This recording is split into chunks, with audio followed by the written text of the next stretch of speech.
We got a month left in the baseball season. It was a very busy and exciting FAAB period. You don't get that very often this late in the year. We'll talk all about that next in the RotoWire Fantasy Baseball Podcast.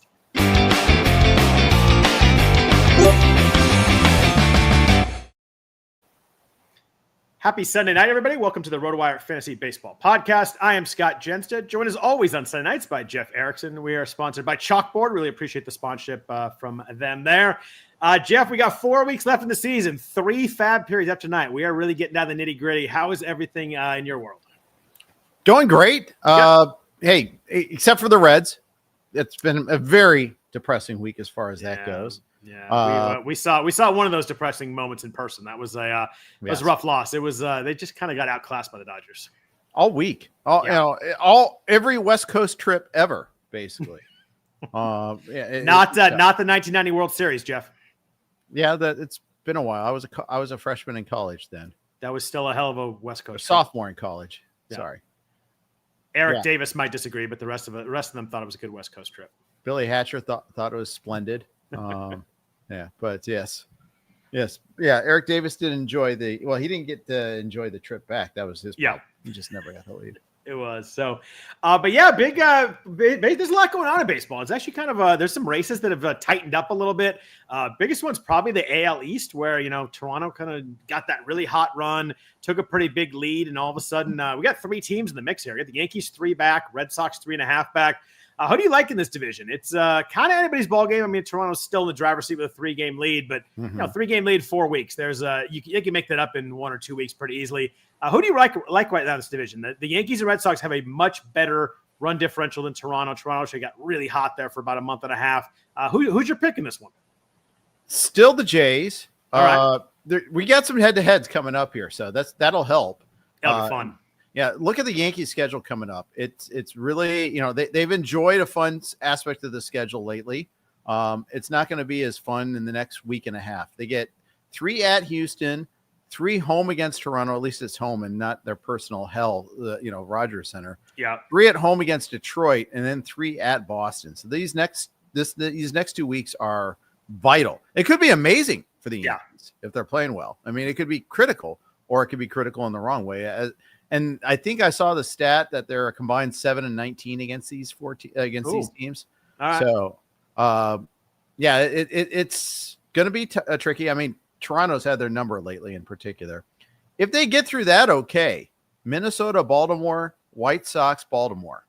So, they just need to kind of keep it within 1 or 2 games in the next 2 weeks. I mean, through the next 2 weeks, actually narrow it down by a game or 2. They might be able to finish strong. Yeah. So they just have to get through this stretch here. Houston's weird. I feel that offense just doesn't score some guys. This whole week, they had they had 3 total runs against the Angels in 3 games. They only scored, what was that one? They only scored 9 runs in 3 games against the Rockies of all teams. They just, it feels like when they go in offensive funks, they really get in a funk. Yeah. At home against the Rockies. I mean, it's the pace eaters. That's really hard to do. Meanwhile, you look at Toronto. They get in these next 2 weeks. They series at the Yankees, but also at Cincy versus Houston versus Baltimore. 4-gamer down in Tampa. That could be tough on the pitchers. At KC, Boston, and Tampa again. So some head-to-heads there too. So it should be no lack of drama there. Still think that the Jays are best positioned. I mean, 3 games it's not overcomable. It's not something you can't overcome in a month, but at the same time, it's a nice buffer. Yeah, and the Red Sox, if they're going to make a run, it might be right now. They got 3 against Cleveland, 3 at Arizona, 3 at the A's. That's a pretty good stretch of 9 games right there.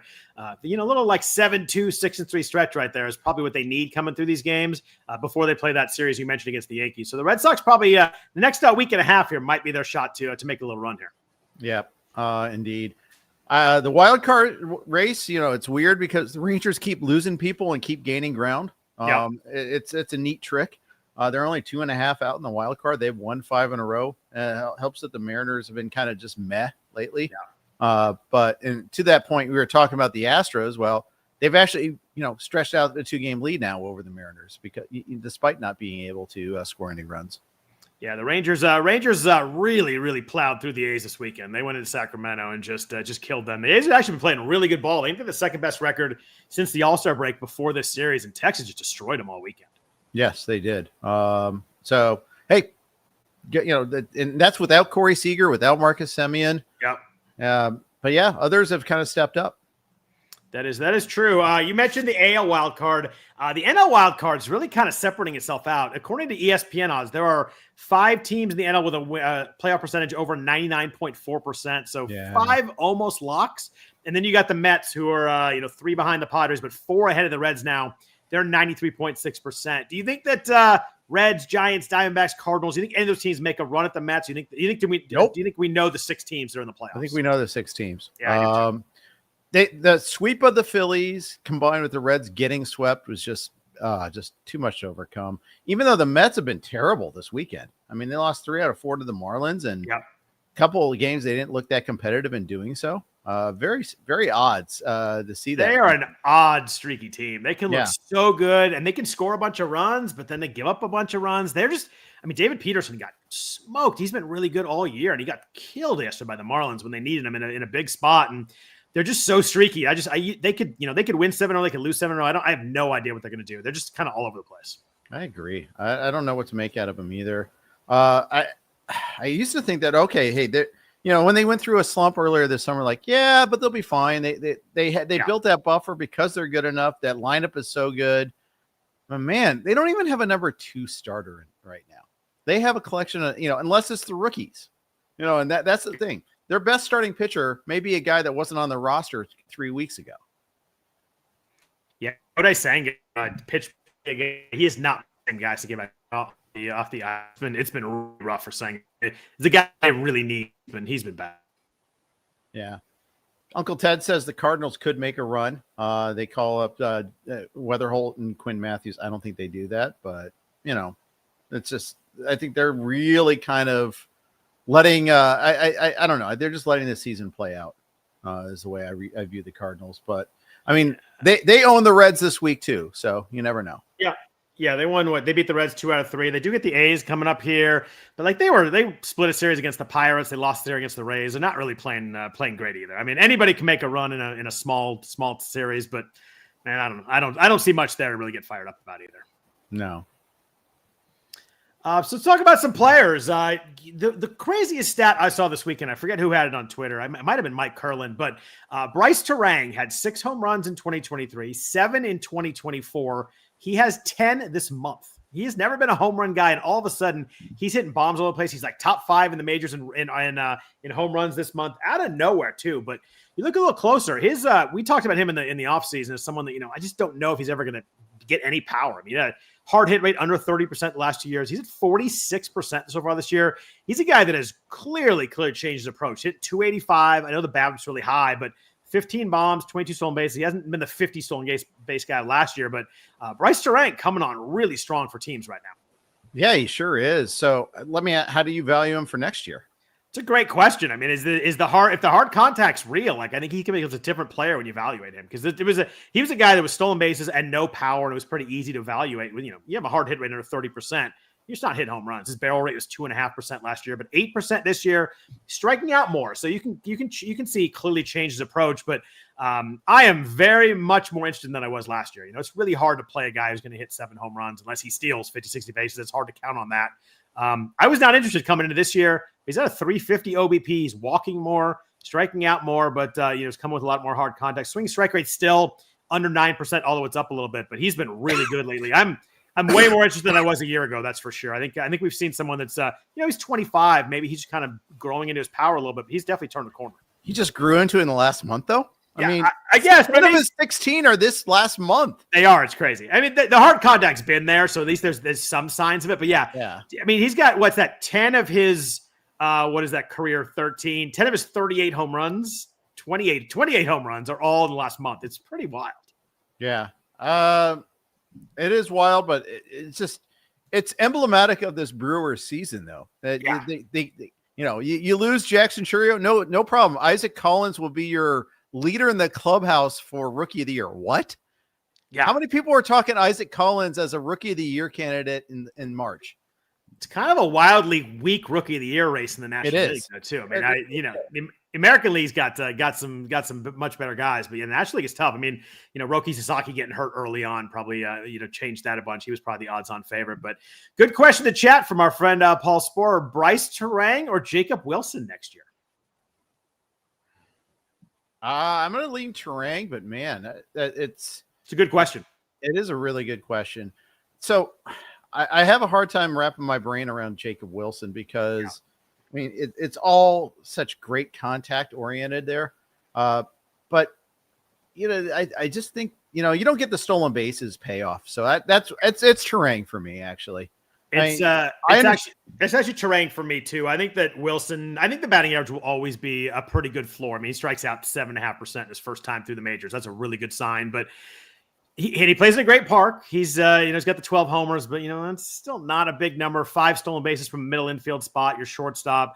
I'm going to lean Turang, and I wouldn't have guessed I would have done that 2 or 3 months ago, but that's my lean too. Wilson's hard hit rate's 25%. I don't think, the home runs just aren't coming. I know he's got 12, but they're not coming in a big number. I don't hate either guy, but I think if I had to pick between the two, I'm going Turang. I will say this. I was just taking a quick perusal at our earned auction value tool, and I love it. It's great. It's a good overall guide to what value he may have. But one thing I would caution is roster build matters so much when you're playing in a categorical league. It's not just a matter of, I've accumulated the most value. It's how do the pieces fit? And so from that standpoint, Wilson probably gets a little extra juice just because it's really hard to find high average guys, high average, high at bat guys. Do we think it's sustainable, this high average? Is there any sort of like balls in play luck that's going to regress a little bit there? I really don't think so. I mean, his BABIP's 314. Strikeout rate's 7.5%. I mean, I agree. He's going to put the ball in play a lot. I don't, 310 might be a little bit high, but I think 285, 290 is a pretty good guess. I think you put the ball in play that much, you're gonna get a little bit of pop in that park. You're just gonna get some probably runs scored. It's gonna be a good thing too. I mean, the A's don't have any pitching, but they got a pretty good, nice base of 5 or 6 young offensive players. So I think the counting stats should be pretty good in that lineup. I think he's a batting average runs guy, which runs are sometimes hard to find too. All the really good runs guys are the real studs in the league. If you look at like top 15 guys in runs, it's all like guys taking the first, second round, except for maybe Gerald Perdomo, who's having an insane year. But I just think I think the batting average is for real. I just don't think you're going to get. I think the power's about where you're going to get. 12 to 15 is probably a good number, but you get 6 to 8 bags too. It's just I just lean Turang because I think you got a 25, a 20, 30 kind of possibility if the power kind of seems to be even partially real. Clark Olson, who we know knows a little thing or two about the NFBC. He might have won something last year. Yeah, he might be good at this thing. So he says both. So I can see it there. I really gotta figure out where he went in the way too early meatball draft. Fred and I were discussing that a little bit ago, or I should say on the Tuesday podcast there. So now I have to go pull up the grid on that one there. But while we're talking about that there, I think it is interesting to see like those guys aren't going to be like break your bank sort of guys because they're not huge power guys. But yeah, I think it would be kind of fun. So I do have the. I was thinking like 7th, 8th round for Wilson and maybe 8th, 9th round for Turang when they did it because Turang wasn't quite as hot at the point. That was 2 weeks ago. I mean, God, he'd only hit like 5 homers then. So Turang went at the 9:15 to James Anderson. I had that one about right. I'm going to go Wilson. I'm going to go 7-8 turn somewhere in there. All right. So now I got to find the aqua color. Now he went 11-9 to Ryan Roof. I guess he was hurt at the time. Maybe that was the thing. I thought it would have been a little bit earlier for someone that maybe needed to fill a batting average spot. If you have a couple of batting average drains early for some power, and Alonso, Schwarber types, maybe I thought he'd be a good fit for teams. But all right, I was a little high on that one then. Yeah, but I will say this. Hey, first of all, thanks to Rob DiPietro for starting up that draft and giving us free use content there and, endorsing us being able to talk about it. So I thank Rob for that. Thanks to Rob for his FAAB content, which is not free use content, but is exponentially valuable. I mean, it's essential to doing FAAB. It's incredible how much work he puts into stuff. Yep. Some of the chat asked, do I start Spencer Strider versus the Cubs in my head-to-head league tomorrow? Absolutely. I know Strider's had a couple of blow-ups, pitched well his last start, but I mean, if I have Strider on my team, I'm just kind of living and dying with that start. I'm using it. Yeah, fair. Yeah. Jeff, Juan Soto, a little bit earlier in the year is like, this big deal. Did it work for the Mets? All that kind of stuff. Juan Soto is having an unbelievable year. Juan Soto has 10 home runs and 10 stolen bases in August. That's crazy. He had 5 stolen bases this week. Yeah, and that's the thing is, they need him to do everything. And, okay, I'll do everything. Fine. Yeah. He's had it's the funny thing is like, he's, Juan Solo, we'll call him, ha, ha, ha. And I thought it was a pretty funny line, actually. But 35 homers, 25 stolen bases, 102 runs scored. Yes, the RBI are lower. But guess what? The RBI are also going to be lower when nobody's on base in front of them. The reason why he hit so many of those solo homers is, hey, those guys aren't getting on base in front of him. So that's part of the issue. There are 6 Major League Baseball players in history who had 35 home runs, 20 steals, and 110 walks in a season. Juan Soto is now number 6. So Juan Soto, Mike Trout, Jeff Bagwell, Chipper Jones, Barry Bonds, and Carl Yastrzemski. That's a pretty good list right there.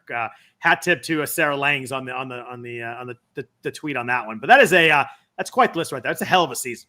I remember how we were talking and I was as guilty as anybody saying, well, the thing is I might choose Tucker over him. I might choose Gunnar Henderson over him because Soto doesn't run. Yeah. Oops. I mean, oops. How do you see 25 steals coming? I know 7 last year. 12 was his the contract. Yeah, 12 was his career high in 2019 and 2023 with the Nationals and the Padres. 25, man. If Juan Soto steals 25 bags, he's a top 5 player. Yeah, absolutely. And that's with him hitting 254 this year too, which I'm pretty safe to say won't happen again. His BABIP's 260. All the other stuff looks great. Hard contact's all great. He's still walking as much as he's striking out. That 254 is like an absolute floor for him too. Yep. Yeah. Let's see. Jeff, is Nick Castellanos, a guy that we've haven't talked about much.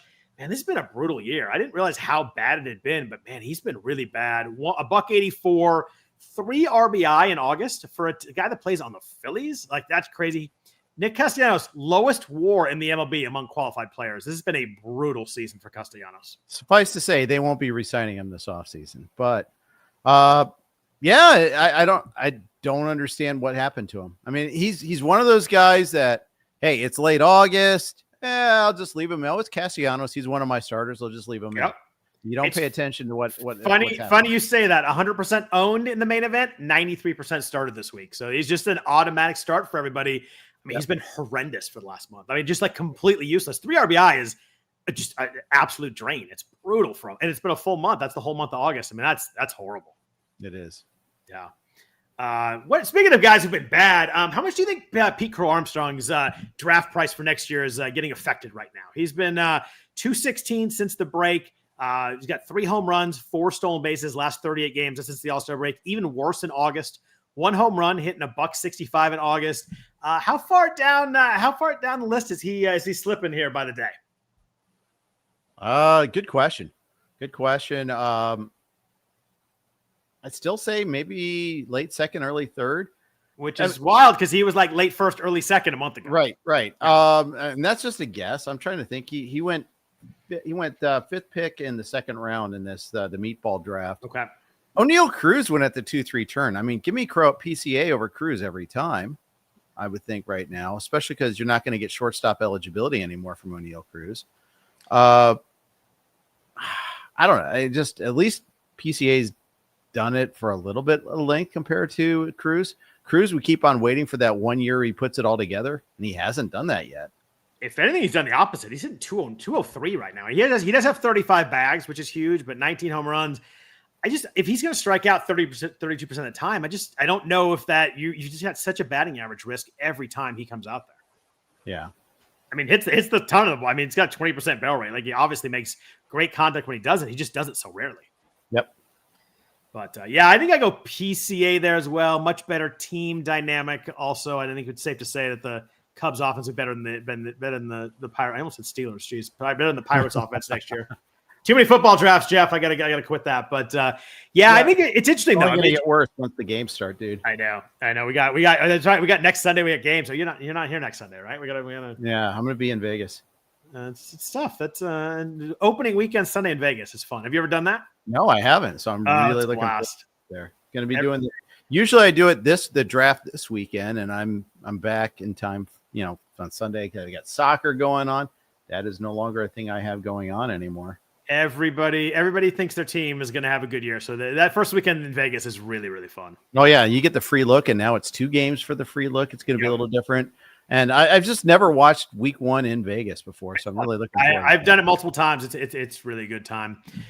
Speaking of next year, Jeff, what do you think about Cam Schlitter for next year? He's really coming on. We talked about the Yankees finally getting hot. They won 7 straight games before they lost today. I think we finally broke the streak. But Schlitter has been really good. 1.60 ERA in his last 6 starts. 70% K- walk in his 9 starts this year. Been even a little better recently. This guy, I think, is moving up. We talked about PCA moving down. I think Schlitter's moving pretty significantly up in drafts right now. I'm sure he is. He's come up big when they've needed him the most. Yeah, big time. And the thing I like too is he's going longer into games. We talked about him a couple of weeks ago, and the longest he'd ever pitched in a game was 5 1/3. In the last 3, it's been at least 6. He's gone 100 pitches, 96 pitches, 95 pitches. It helps. It's against the Rays, Nationals, and White Sox. Yeah, I'm curious to see what happens when he faces a little bit of better competition, because that will matter a little bit, obviously. But pitched well yesterday. But we talked about this Yankee schedule here coming up. He's going to be put to the test pretty quickly on that. But even during that stretch when the Yankees were going bad and Schlitter kind of went into the rotation, remember that was just he was only there because of injury. Yeah.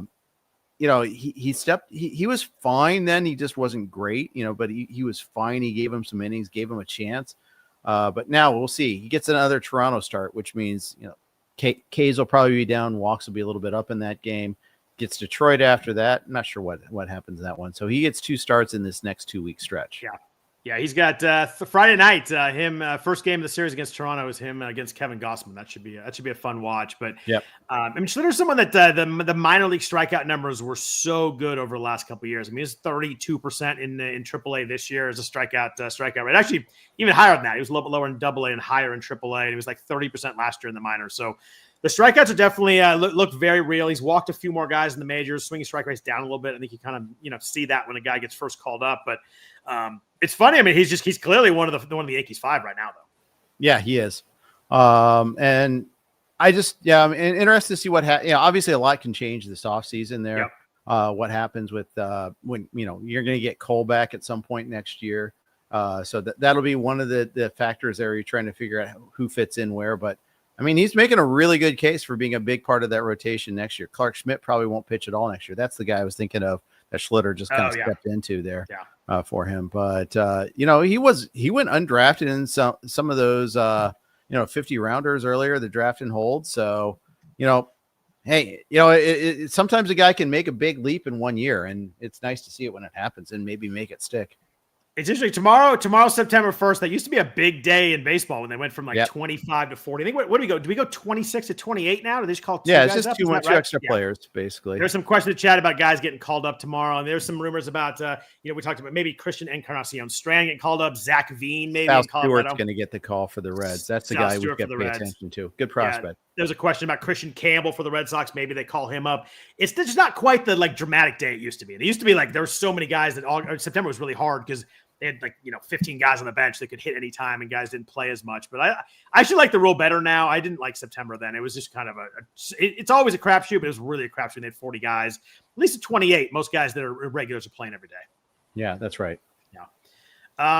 Jeff, you and I went to the game on Tuesday night at Dodger Stadium. Saw future Hall of Famer Clayton Kershaw pitch. We were talking that night. I knew that Kershaw had been pitching pretty well and kind of being crafty and getting through it, but man, he's been even better than I thought he's been. He's got a 1.88 ERA in 5 August starts. Since he came back for the Dodgers, 17 starts, 3.06 ERA, 1.15 whip. Has legit been really good for fantasy purposes. I know the strikeouts are not there anymore. It's 16%. Swing strikeouts under 10% for the first time since his rookie season. But, man, if you picked up Kershaw, or even more so for the Dodgers, he's been a huge find for them. 17 game starts he came back. He's been huge for them. Just so consistent, so rock solid. You and I were watching the game. He was tying the Reds up. Going from 89 as fastball, kind of joking around that's all he's got. Then he threw a 73-mile-an-hour curveball, throw a slider. It was really fun to watch him pitch, and he's pitching really well. It's been really fun. Yeah, he was, he got, because he was tying the Reds up in knots. Like Noelvi Marte was so off that he was like getting gassed by like an 89, 91 mile an hour fastball there. It's just so impressive. I see that you're talking some Vegas sports books in the book there. I've not been to Circa. You say Circa's a good place to watch though, correct? I love Circa's Sportsbook rocks. Yeah. I mean, it's huge. And it's not just that it's the sportsbook area, but like the whole floor, you've got TVs everywhere. I think it would be a great place. I'm not a pool guy. But watching games at the pool sounds like that could be fun as long as they play the volume from the games. I know like in the summertime, they were playing a lot of loud music, and that's just not my thing, Yeah, and it's really I've never been there on a football this Sunday. time of year in September, but it's fun. So, well, let's get into some stuff from this week. We're talking about week 24 here, but first, a note from our sponsors at Chalkboard. Cash in on your MLB picks this season with Chalkboard. Simply choose more or less on your favorite player's stats to win up to 5,000 times your money. For a limited time only, new players get $20 free with no deposit required. Yes, you heard that right. $20 free just on sign up. See why over 1 million fans have already locked in with Chalkboard to turn the sports knowledge into cold hard cash. Whether you're locking in the perfect slip with alternate lines, using the cash out feature to take your money and run, or hammering the daily promos, today's your chance to win up to $40,000 on one single entry. Stop sitting on the sidelines and get into the game with Chalkboard Fantasy Sports, now available in over 30 states. Download Chalkboard today and use promo code ROTOMLB, that's ROTOMLB, to get $20 free with no deposit required. So, Jeff, we mentioned before, we got four weeks left in the season. We got some 7 gamers this week. Not a lot of them. They're all in the AL. Rays, Twins, Guardians, White Sox, Astros, Angels have 6 games this week. But the Rockies are home all week, and the Rays are home all week. So we got potentially some big offensive matchups there. Rockies get the Padres coming to town on the weekend. Then earlier in the week, the Giants go there. So good setups for the Padres and Giants. Rays have 7 at home, 3 against Seattle, 4 against Cleveland. Should be a good week for Rays bats if you can figure out which one are going to be in the lineup each day. Yeah, it could, yeah, exactly. And that's just the problem always, right? Is trying to figure that out. Hopefully you can dodge the rain. That's always an issue now with those. As Paul Spohr,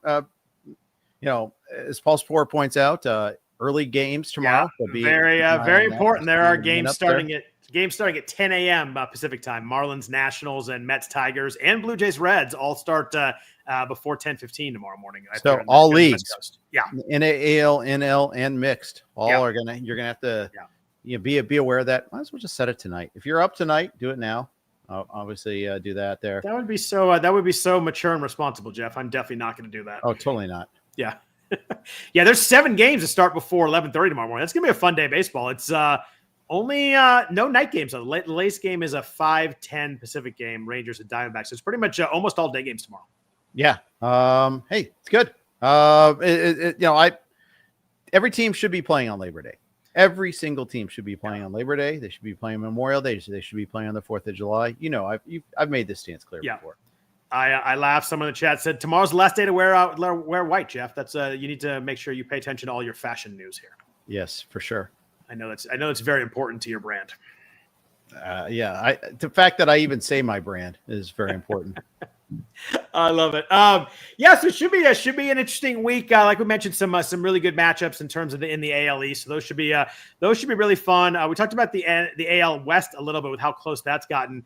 Houston's got an interesting week. They play home against the Angels tomorrow, and they got 3 against the Yankees, which you mentioned, then 3 at Texas. If Texas is going to make a run, next weekend's probably going to be the time to do it. When you're 4.5 back, you get those head-to-head games. They pretty much got to sweep that series. Yeah. Angels get stuck having to play one more game in that death trap of a field there. Did you see the Taylor Ward thing? Oh my God. You could tell the way he reacted. Like, I think he hit that, like the metal that holds the score in that thing. Scoreboard. He hit right on that edge. You could tell right away. He knew he was bleeding right away and like calling for a towel. And Kenley Jansen was that looking worried. That did not look great. It seems like I'd be worried about concussion, but luckily it seems like he escaped me like injury. But the stuff that could happen. Yeah. It was a scary one. It was kind of weird. It kind of didn't run into it that hard. He just hit it the exact wrong angle where his eye went just mashed right into it. Yeah, it was very cringy. In fact, I didn't have the volume on that for a while. I was trying to watch a bunch of things at once, and I kept like, what are they looking at here? Oh, Yeah. Oh, no. I did don't too. Pull that again, please. I saw like major collision. I went over and I'm like, oh, he hit that hard. And then I'm like, oh, he saw the other angle. I'm like, oh, we hit that thing really at the wrong angle really hard. Yep. So not good. That's a good note, though. If you own Taylor Ward in your leagues, they do play at Houston tomorrow during the day. They have an 11:10 Pacific time game. That's one to definitely check that. I'm assuming that Taylor Ward's not going to play tomorrow, but it's a tough call. You want to get a report on that, because if he's going to play during the week and not play that game, you want those 3 games against Kansas City. They play Tuesday, Wednesday, Thursday. He's gonna be a tough call tomorrow, even for half weeks. Yeah, exactly. Yeah. Other news and notes. That was a good segue into that. Randy Rodriguez, Jeff, having Tommy John surgery. This went from bad to worse. He went on the aisle, I think, like Tuesday after we could take him out. So if you had him, you were stuck with him all week. Although I think he was a little banged up Sunday, so I actually didn't start him this week, which helped. But they went from like sore shoulder to Ryan Walker getting a save last weekend to maybe having Tommy John, and now it sounds like he's going to have it. So we lose Randy Rodriguez the rest of this year and also next year as well. Yep. I have him in the RotoWire staff keeper league where I'm rebuilding, and I had him for $1. So you're like, hey, I finally get him as a closer, and no, I don't get him anywhere. Yeah, that's a rough one right there. We had a couple other big injuries. You and I texted during the week. I had a main event team that was like hitting every possible injury. Some of those are during the week, but one of them was this weekend. Mackenzie Gore, 15-day IL with left shoulder inflammation. Jeff, what do you think? We got 4 weeks left. That's a pretty easy drop, right? There's no reason for the Nationals to rush him back at all. Yeah. And unfortunately, it's a total. It's a simple drop. Yeah, it's too bad. He's had a interesting year. A lot of strikeouts, some ups and downs. It started out really well, then some hiccups. But overall, I'd say it's been a pretty good year for Gore. Trevor Megill, on the other hand, we talked about him already with the injury, but he says he's going to come back in 15 days. That's his goal. I held him for a week. I went back and forth now. And what would you do with Trevor Megill in terms of rostering him for this week? Are you waiting a week? Are you cutting him right now? What's your thoughts on that? Probably waiting a week unless I'm just really desperate. Also, I think it depends. Did you get Abner Uribe for the time that Megill is out? Of course, someone had Abner Uribe in that league, but of course otherwise that would have been really nice. The tough thing here is that the Brewers have a 6.5 game lead. Like, they have zero reason to push him. They have the best record in baseball. They are 6 games ahead of the Phillies for the best record in the NL. So like, seeding's not going to be an issue in all likelihood. I know he said he wants to be back. My guess would be he's going to maybe pitch last week, if anything. I think he's going to be not worth holding on to, but I did it for a week just because I had other drops, but I think he's going to be in a drop. I just think that everything lines up for them. There's no reason to push him at all. And I love Abner Uribe too. He's really good. They can use him in the closer role and be just fine. I think they want to get Megill right for the playoffs. I think that's going to be a really slow process there. Agreed. Funny thing is the Brewers still have only the third shortest World Series odds at most books now. So Dodgers and obviously are the Phillies too? Phillies are 2. Pretty interesting. The top 3 are all National League. And at DraftKings, there's the 5th shortest odds. The Tigers and Yankees still have shorter odds too. Okay, sure. I think it's still funny to me. Yankees are 750 to win the World Series at DraftKings. The Red Sox are 2,200.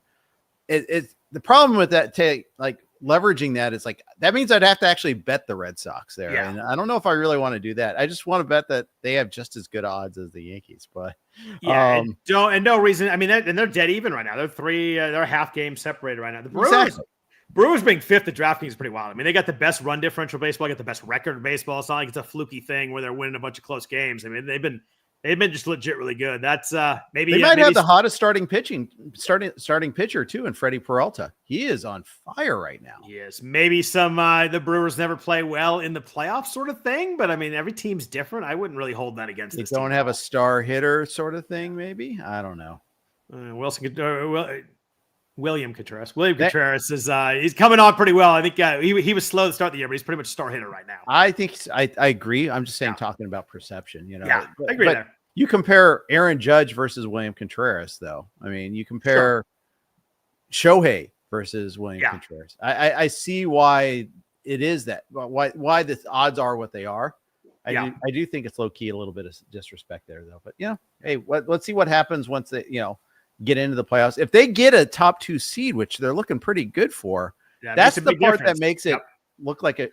I mean, you should just bet the Brewers, I guess. But You skip that first wild card series. That makes a huge difference because baseball, any series can go the wrong way. Yeah. Xander Bogaerts, speaking of teams in the playoffs, he's out with a non-displaced fracture in his foot, 10-day IL.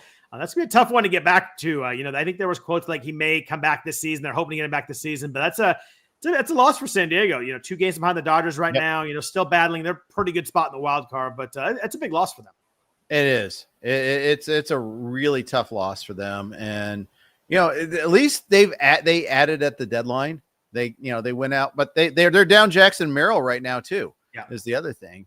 Jackson Merrill expected to return early this week. That's one of my notes here too, so I'll slide that in there real quick. But at least they will get Merrill back. It sounds like this first series of the weekend. I have MLB Network on in the background right now, and they were showing the Twins Padres highlights, and they showed Tatis stretching out his calf in the outfield too. I'm like, okay, be fine, be okay. That's not what I want to hear as we're sitting here. That's not what I want to know. Yeah, the Padres play the Orioles this week in Petco. So I think we'll get Merrill. Check that news. I don't know if it's gonna be Monday, but it sounds like Tuesday or Wednesday. It's gonna be a tough start for the half week if it doesn't start tomorrow. Obviously, I think I'm gonna wait until the weekend because they go to Colorado over this weekend. So that's what you have. You want Merrill to get back by then. Yes, exactly. Merrill's been a really big disappointment, by the way. Just so we brought up his name. I mean, that's one the second round pick. We talked last week about a bunch of second rounders. Jackson Merrill's right in that range. He has 9 home runs and 1 stolen base. That is a rough year for a second rounder. Yep. We mentioned earlier Nick Kurtz. He's a little bit banged up right now. Missed the weekend with a sore oblique. His MRI was clean. But for a team that's not playing for anything either, they're going to make sure that they get Kurtz right. Obviously they want him to win the rookie. I think he's probably a lock to do that anyway, no matter what he does here down the stretch. But that's one to definitely take a look at. They play tomorrow morning at like 10 a.m. So I would definitely check that lineup because if you have Kurtz, that's what you need to check because that's one that could linger. And I'm a little bit worried about this one myself. Me too. And of course, that's my main event team, among other leagues where I picked him up. But yeah. Good pickup, by the way. Yeah. I did one thing right, at least this year. It's a pretty good thing to get right, to get the guy who, leads the majors in OPS for like a 2-month stretch. Yeah. That was, we got to say though, I mean, how many times has the big FAAB spend not worked out? Yep. One definitely worked out. And we always focus on the ones that don't work out because the other guys just kind of come stars. You just kind of assume it's fine. But yeah, the Kurtz one just worked out great. It's just across the board. That's been the best big name out of the year for sure. Absolutely. Matt Chapman left early today after fouling a ball off his shin. There was a report later on that his x-rays were clean, so they think it's going to be a day-to-day sort of thing. But so just take a note on Chapman there. The Giants play at Colorado Monday, Tuesday, Wednesday. So that's one that you want Chapman for, but check that lineup for sure. Luis Garcia for the Astros, Jeff, coming off the 60 IL, going to pitch tomorrow against the Angels. Yeah. Good for him. I hope it works out. Can you throw him if you own him? It could be a 2-start week. I mean, typically when these guys come off of long extended absences, you're looking at the Zambrano specials, right? Yeah, I love that. Hat tip to our friend Mark Winokur, who every time now someone throws under 5 innings, like right when they have a lead, he sends me a GIF of Zambrano and the pitcher that did the same thing. So I get a lot of funny ones in my DMs these days. Nice. But yeah, Garcia hasn't pitched in the majors since 2023. Like this is a big long absence. He only threw 27 innings that year, right? So we're talking a big long stretch here. I'm one that usually is pretty risky with those, but I'm with 2 starts. I'm not throwing him this week. Yeah, I'm rooting for him from afar. Yeah. We talked about the A's earlier. Luis Severino returning Tuesday. He will slot in against the Cardinals. Missed 3 weeks with his oblique. No rehab starts, though, so they think he's good to go. Slide back in, at least on the road. He hates pitching in Sacramento, so at least anytime you get Severino on the road. He was pitching really well, actually, before he got hurt. He was 3 or 4 good starts before he went in the IL. So that's one that I do think in a deeper league, you can slot him in this week. I only vaguely remember his injury, but I remember it because it killed any chance of him getting traded at the deadline. Yeah, it was very poorly timed for the A's. Yep. Breaks my heart that John Fisher didn't get to get a good thing happen to him. Right. Yeah. So Jeff, let's jump into FAAB. It was a fun FAAB week, and I want to don't go straight to starting pitching because I think that FAAB on hitting this week was pretty dull. It was more of a week like if you got somebody hurt or you need to fill in a spot. Like I had Corey Seager, I just had to pick up a middle, but it was not a week to spend money on offense. But boy, was it a week to spend money on pitching. We get this late in the year, nobody has a lot of money, but man, we had 3 pitchers this week. There were 0% rostered in the main event coming into the weekend. All three of them were picked up in all 57 main event leagues, which is not something you see very often. I mean, across the board, picked up in every league. Those were Jonah, Tong, Kyle Bradish, and Payton Tolle. All added in 57 leagues. All of them. The max and min was kind of all over the place. But let's go to Kyle Bradish first. Let's do that. He's the veteran of this group, coming off the injury. Looked really good in his first rehab start. I think he had 10 strikeouts his first start back for the Orioles in 6 innings. How do you feel about Bradish the rest of the way? I felt like he was maybe a notch above the 2 rookies, just because I think that he's going to make his next 5 starts. Like they want to get him going. I think there's no reason not to make his starts. With the other guys, like there's some guys coming back off injury. There's some mixing and matching. Like how many innings are we going to throw these guys? I think Bradish throws the next 5 starts. He was really good in 2024 before he got hurt. I know it was only 40 innings, but he had really taken a step up. He was great in 2023, and that was over 170 innings. There's someone who's been really good over his last 200 innings, and he was at the top of my list this week. 3 out of 4 fantasy podcasters agree.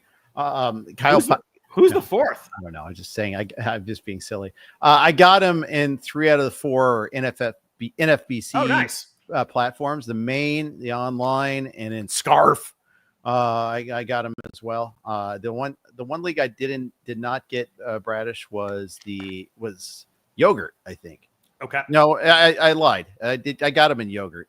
Was it Scarf that I didn't get him? It was Scarf. I did not get him. You just wanted to be able to say Scarf though, so yeah, it's okay. Yeah. Chef Scarf got me. Mike, Chef Mike beat me out on. I love Chef Mike. Chef Mike's a great dude. Yeah. You're happy for him, aren't you? I'm glad. I'm very happy for him. I'm glad that you're glad, Scott. I am I'm Team Chef Mike at all times. Yes, I understand that. I am too, actually. Chef Mike's great.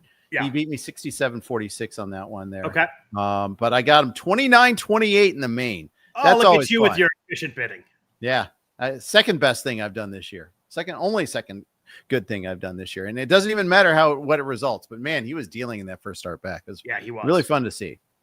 Yeah, he was. Most of the bids were kind of in the I'd call it the 30 to 45 range. If I'm looking kind of the median section on his bidding, there was a 102. Someone has saved some money and they decided to unload it on Kyle Bradish. But there was a lot of bids there was multiple bids in the 50s and 60s. There was a $2 winner, believe it or not. Everything else was double digits. There was one league where he slid through for $2, but added across the board. I just think it's I think one of those guys that you pick him up and I think you just kind of start him. He's They're in the 6-man rotation, it looks like, at the moment. So he pitches Monday against the Padres and probably won't pitch again this week if they go, because Tyler Wells is coming back and pitching Tuesday. Then you got Povich, you got probably Kramer, you got Cy Young, Trevor Rogers pitching on Saturday, and then probably Sagano on Sunday. So they probably doesn't pitch twice this week, but I think Bradish is going to make his next all 4 or 5 of these starts, as long as he's healthy. They have no reason not to throw him out there, get some innings kind of built up.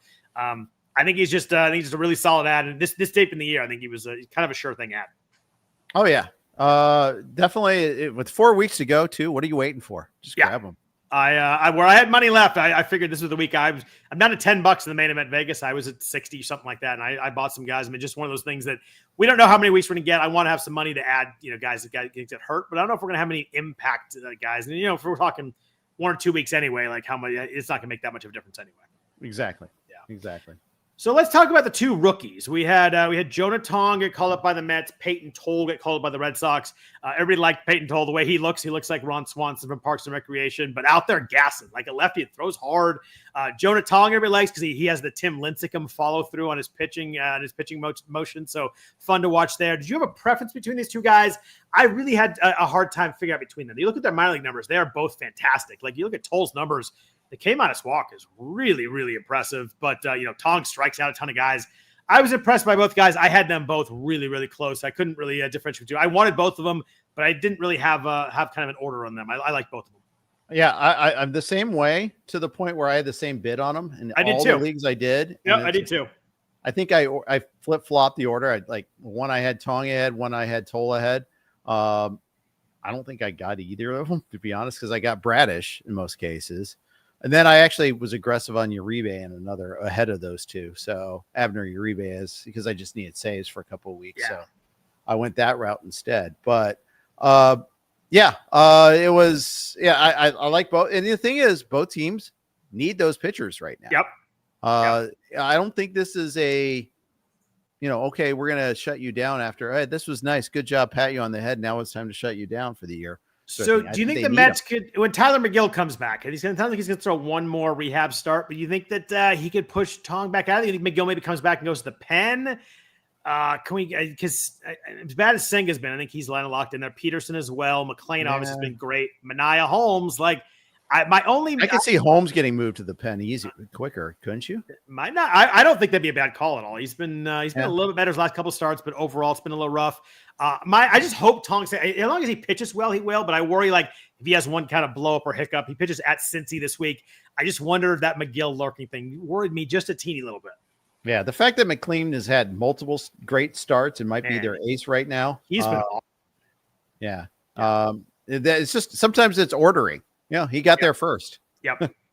And then with Tolle, it's interesting is he hasn't pitched on a regular kind of 5-day rotation all year. So they've been talking about he would come up on Wednesday if they threw kind of 1, 2, 3, 4, 5 sort of thing, but he might get pushed back to Friday. So I think with him, I think he's gonna be really good, but I think you're probably only gonna get 1 start a week, and I get only 2 start weeks. But now you look at that AAA for Tolle, at least all the minors, so AA and AAA combined. I guess he was an A ball too. So in minor leagues all combined. 36.5% K rate, 6.3% walk rate. That's a 30.2% K minus walk. That's not even real. That's a crazy. I couldn't believe when I read it. I read it 3 times and I had to just check it. His numbers were astronomical in A ball, so I get some of that's built in there. But he was still really good in AAA. He only made 3 starts there, but still really good. He's a fun guy. He was fun to watch too. And I'm not as worried about that situation. I think that maybe they don't start him every 5th day, but they have plenty of spots for him in that rotation. Dustin May's terrible. Maybe they call up Kyle Harrison to pitch this week, but I think he's ahead of him right now. So I think that Tolle, while we might get a little frustrated by maybe every 5th or 6th day, I think that he slots in pretty well there without a problem. Whereas the Mets, I'm a little more worried about Tong maybe getting kicked out if he has a rough outing. That's fair. That's definitely fair. But I liked all 3 guys though. I was surprised. You don't get a week usually this late. We get 3 guys we're pretty excited to bid on. I'd say 4 guys. Ian Seymour was. You already picked up Ian Seymour, so I was. But in a lot of leagues, he was still available this week. I think Unfortunately, he missed out on the 2 start week, but that was a great week. The guy leading my main event, who has gone from 3rd place to almost winning it all. I think he's 4th overall right now. Greg Martin, who a good dude and a really good player. He picked up Seymour last week. The second that happened, I figured we were getting 2 gems because he's just rolling right now. But yeah, you're right. Seymour was only 49% rostered in the main event, so I think you're right. If he was available in your league, he slotted right in with these guys. Yeah, for sure. Man, that was a great. We talked about before, but that was a great pickup by you too. You picked him up in your AL only league, man. That's a gem in AL only league right there. Yeah, it was useful. Worked out pretty good. Now let's hopefully see if we can sustain it. Pitching in Tampa, we'll see. Yeah, I mean, it was good though. I mean, you get that 2-start week, you're already far ahead of the game right now, so it's great. Oh, sorry. Paul Sporer knows Greg Martin. So he's 3rd overall. I apologize for calling him 4th overall. That was yeah. Fault. Greg's rolling. A huge slight there. Slight. Yeah. But he's rolling right now. Every time I look up, he has every time everyone picks someone up, they roll. He's hitting on all cylinders right now. Props to Greg. He's kicking butt right now, kicking my butt right now too. So he's had an awesome year. I sat next to him in the draft and I could tell he's gonna have a good team, but this is a really good squad. Speaking of guys who pitched well this week, Jeff, Luis Morales for the A's. I almost said Oakland. I caught myself right before I did it. He's 56% rostered in the main event. So some people picked him up off his last 2 starts. He throws hard. Has 2 starts this week at St. Louis, at the Angels is what he lines up for right now. I think you can deal with that. He pitches Monday and then probably Sunday against the Angels.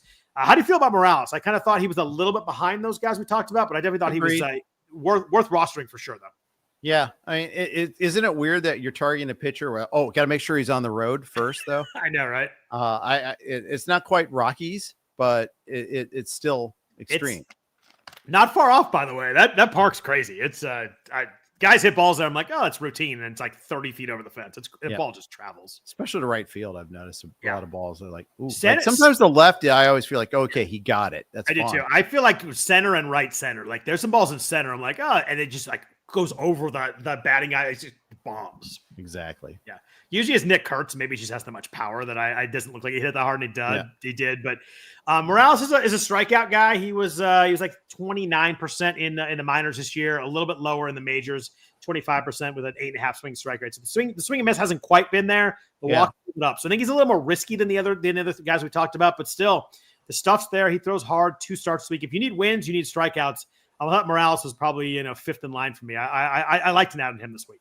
Yeah, I think it's a good ad for sure.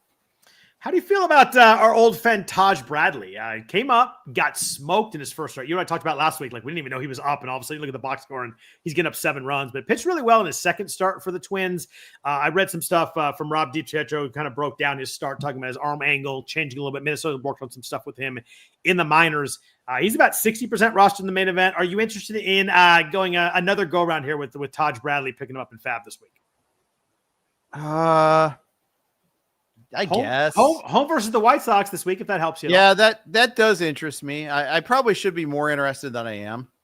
I'm going to admit I'm a little scarred here, but I also really like Taj Bradley, so I'm kind of torn. I'm in between. Like, does he owe me, or are we broken up? And I can't figure out which one it is yet. And the thing is, it might just be this one start because Pablo Lopez is supposed to come back on Saturday.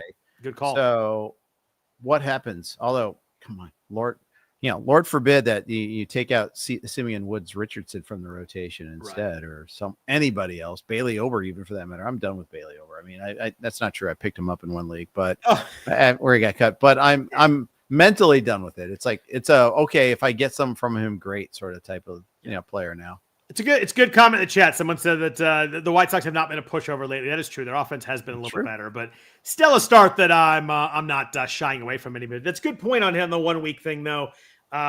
You're right. I think if he pitches well again, I think that they traded for him. They've worked with him. I think if he pitches well this week, I think they find a way to get him another start.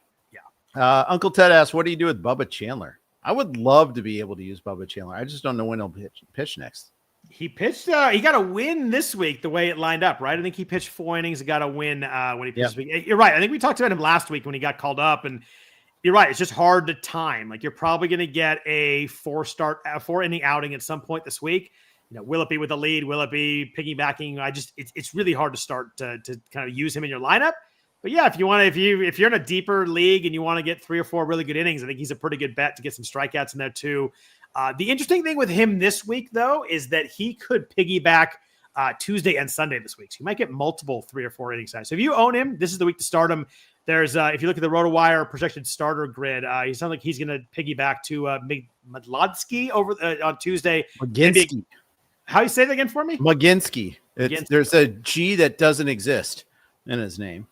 There's no G's in his name. Exactly. Oh, I get your point. Oh, I was not even close then. All right. Well, no, it's only because I had to pronounce it for the radio.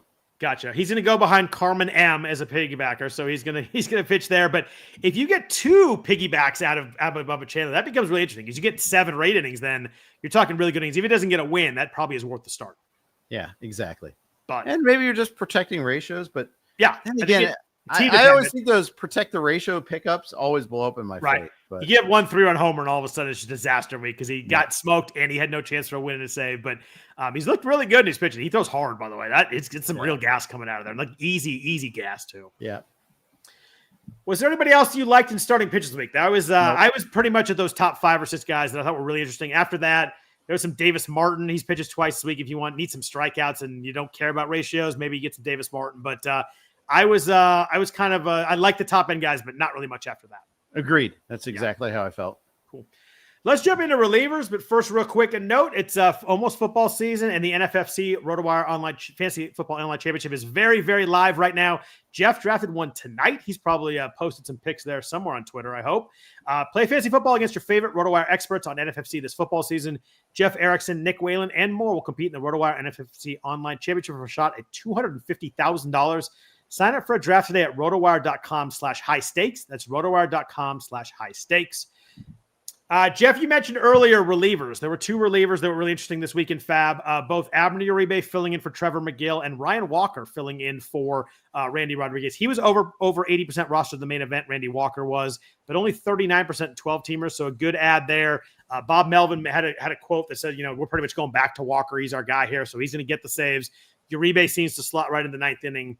I love Uribe as a pitcher, so that's probably the way I would go. Although Walker's probably more likely to keep the job the whole time if Megill does come back early. Right. I would probably temper my optimism about Megill coming back early, so I prioritized Uribe too. I did as well. I just went that way. I just think Walker pitched badly enough to lose the job too, and then kind of lose the setup job even after that. So I have some worry about him, but there really is nobody left with the Giants. That is the trade-off. And they may not win many games, but he's going to be the guy. Uribe last gave up a run on July 12th. That's good. It's a pretty good run right there. 165, 106 with 30% strikeout rate. I just think Abner Uribe is really, really legit, really good. So I'm just kind of going there when I'm getting a guy in this range. I just want the good pitcher, and I think he's going to be really valuable here this last month. And I don't think Megill is going to pitch until the last week. Yeah. I think you're probably right. Adam asked, was I really tweaking FAAB bids toward the end of the OC draft tonight? Maybe. It's more like after the draft. We finished about 6:20, I think, Pacific time. So we had about 40 minutes to mess around with that. I run one of my leagues with Tim Schuler, so we hopped on a call after that, like 6:30 and all that. But yes, I was doing it right up until the FAAB deadline. That is for sure. Adam was in the draft with me. Nice. The one interesting thing is I think the last 5 rounds of a football draft are kind of just like you kind of don't have to pay attention. Where the last 5 rounds of baseball draft, you have to like super pay attention. I find those very different. You're drafting defenses and kickers in football, maybe a 7th running back or a 2nd tight end. I feel like you can kind of zone out the last 5 rounds of a football draft. Probably right about that. Whereas baseball, you're like really trying to find guys who might find playing time. I feel like those last 10 rounds in the NFBC were like some people are eating and stuff's going on. You have to really lock in. Whereas football, I kind of just like have my kickers and defenses up and kind of go from there. Yeah.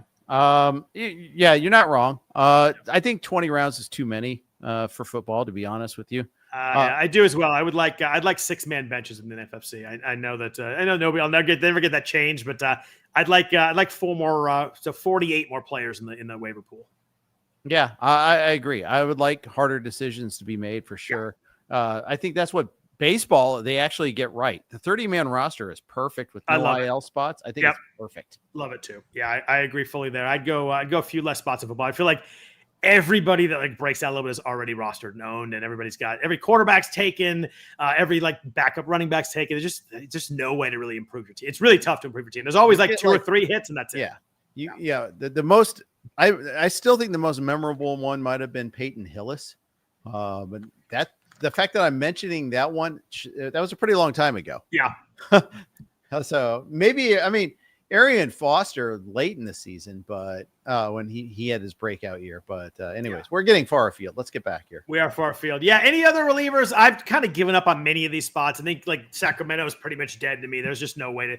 I dropped Sean Newcomb. I'm just not going to mess with that. There's Hogan Harris. There's Tyler Ferguson. I'm not doing anything there. Arizona seems to be a little more figured out. It seems like it's Andrew Southbank and John Woodford. It seems like they're the 2 combos there. I think that both of them are in a deeper league worth a small bid to try and fall into a couple saves, but you're not going to guarantee every one. But I think it's like at least it's down to 2 guys there, it seems to me. Yeah, congrats to Sal Frank for pivoting from the lead singer in a ska band to being a closer. Well done. I like that one. I haven't thought about ska bands in a while. Is that still a thing? Probably never was a thing, Scott. But it was. Oh, it's definitely. No, it was a thing. It was absolutely a thing. Yeah. But and no doubt existed, right? No doubt. Yeah, no doubt is. Yeah, I guess they really technically are a ska band, but they bridged the gap. Yeah, they went from ska to pop pretty quick. I think. I actually went to a Squirrel Nut Zippers concert one time. So is that a band or is it what are we talking? It's a ska band. All right. Yeah. I'm trying to visualize you at a ska concert right now. No, are you like moshing? Are you like Scott, what are you doing there? I'm not moshing. Come on. No. I want to see this. Is there a video somewhere? I hope not. Can I pull up on YouTube? No, probably not. It's too bad. Jeff, what about hitter FAAB? I mentioned before, really not a lot to like here. I had a hard time even like putting together a list. The guy that I thought was probably most interesting is actually Joc Pederson. He's 14% roster minimum. I know it's UT only, so if you have Ohtani or Schwarber never got the outfield eligibility. I'm bummed about that. He got to 8 games, but never fully got there. Pederson is hitting 3rd or 4th the Rangers now with all their injuries. He gets 6 righties this week. So I think if you need home runs, I feel like Joc Pederson's actually a pretty good ad this week. Oh, I agree. Knowing he might go 1 for 23, but like he might hit 4 home runs too. He might. He very well might. That is the problem. What do you think about Jordan Lawler? Got called back up by the Diamondbacks. Has not hit for anything at the major league level so far. I know it's a small sample, but he went 0 for 4 Friday. He went 0 for 4 today. He didn't play Saturday. There are a lot of people who really want this to happen. He had 11 home runs and 20 steals in the minors, hit .313. He was great in the minors this year. Has not happened at the major league level. He's striking out a ton. I had a hard time really getting myself to bid on this one for the last 4 weeks. I just think the playing time's going to be a little spotty, and I'm not sure we're going to get production either. I'm not sure the Diamondbacks even are sure about him. That's a good point. I mean, let's face it. It has to be a situation there where, that you're trying to okay, someone like Blaze Alexander is going to have to sit. Although I guess Marte is more a DH these days. That's their solution to all this.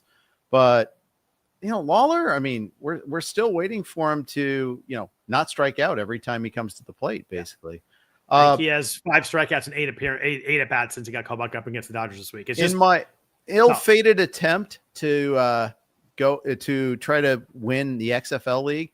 I made one more go for it trade with our colleague Todd Zola, and I gave him a choice of prospects. I think I was trading for Austin Riley, so that's why it was a very ill-fated attempt. Ugh.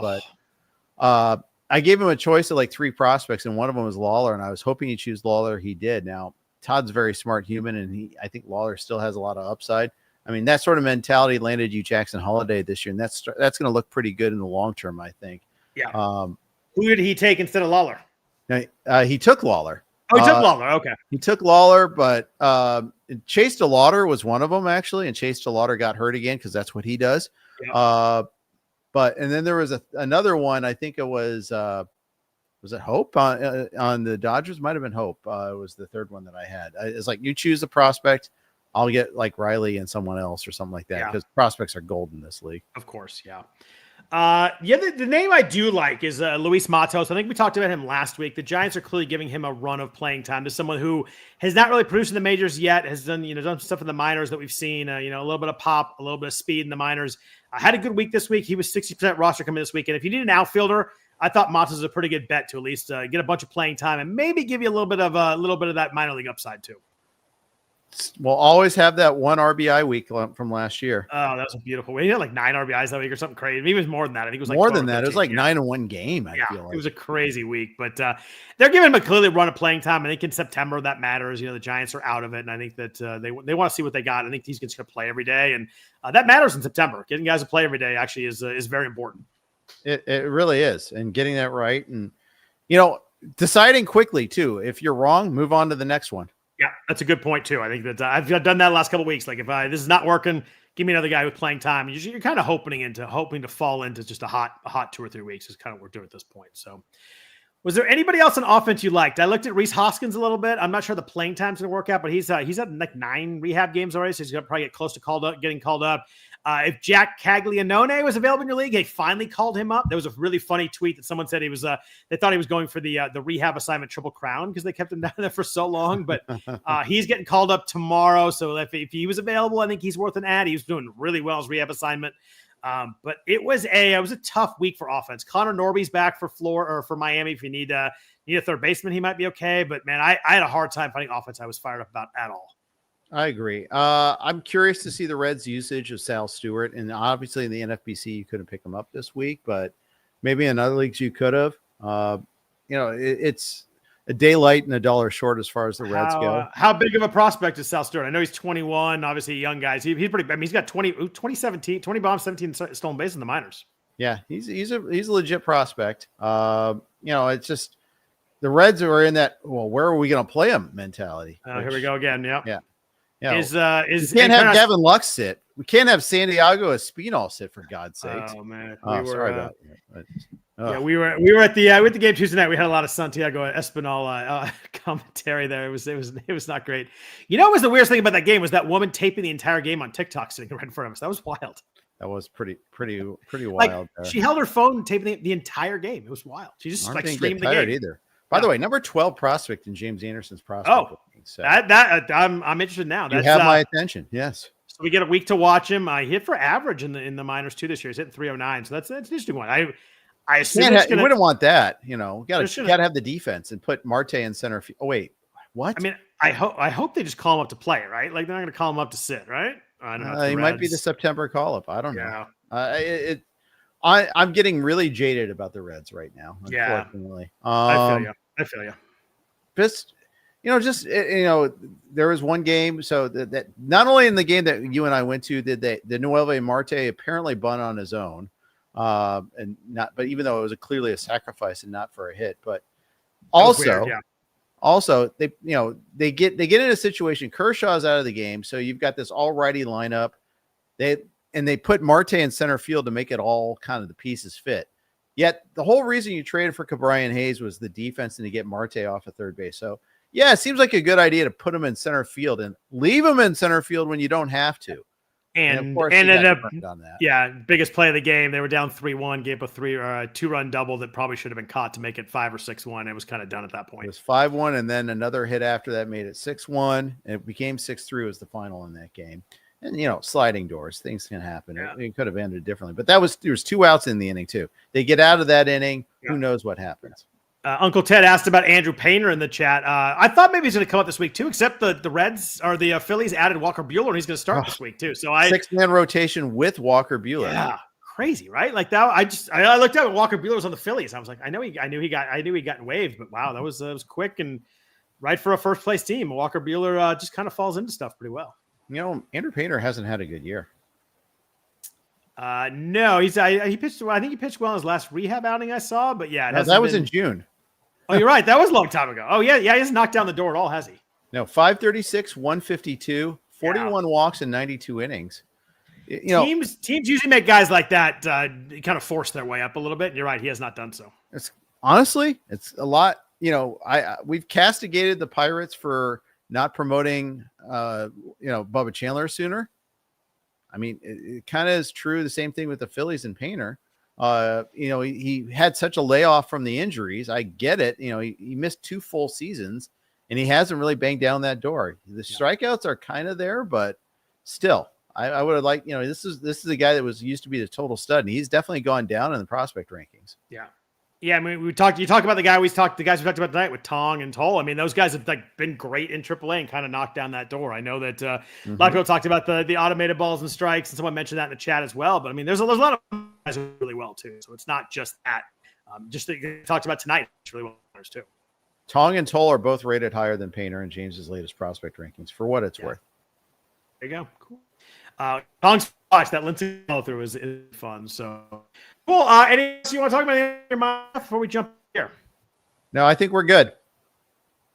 Cool. Well, I appreciate that. There's a lot of good that going on there. So I appreciate that. We got Chalkboard sponsorship of the podcast as well. Very grateful for them. If you want to follow Jeff on Twitter, Jeff at Jeff_Erickson. I am at Scott Jenstad. Other than that, we'll be back at you next week talking a bunch of baseball. Hope everybody has a really good week. Hopefully a good week moving up that scoreboard. We got 4 weeks left, so it's time to make the move now. Hopefully everybody get some league wins in here. So hope everybody a good week, good fantasy week, and we will take care and be back at you next week.